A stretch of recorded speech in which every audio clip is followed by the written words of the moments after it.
আমি বুঝতে পারি না যে আসলে ছায়ানট কবে কি রাজনীতি করলো। নুরুল কবির ভাই কবে ফ্যাসিস্টের সহযোগী হলেন আমি কিন্তু জানি না। আমি ঠিক তেমন ভাবেই জানি না যে আমার প্রিয় মতি ভাই উনি কবে কখন প্রথম আলো কবে কার দালালি করলো। আর মাহফুজ ভাই নিজেও লিখেন প্রথম পাতাতেই উনি কবে শেখ হাসিনার বা অন্য কারো সহযোগী হলেন। এগুলি বড় প্রশ্ন, আমি অন্তত দেখিনি। আর এখানে বলবো, একটু আগে দেখলাম, বলতেই হবে আগের রেজিম যা করেছে অনেক কিছু খারাপ করেছে। আমি ব্যাংকিং সেক্টর রিপ্রেজেন্ট করি, আমাদের সেক্টর তস নস করেছে আগের রেজিম।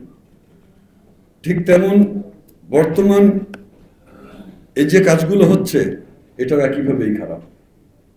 খারাপ সরিয়ে খারাপই যদি হয় বা আরো খারাপ হয়, যেভাবে মাহফুজ ভাই বললেন যে এখন তো বাঁচছিল তো দূরের কথা, এখন তো বেঁচে থাকাই প্রশ্ন চলে এসছে, বাঁচতে দিবে কি না সেই প্রশ্ন এসছে না। প্রধান উপদেষ্টা এটাকে ন্যাক্কারজনক বলেছেন, সে জিনিসটা ভালো।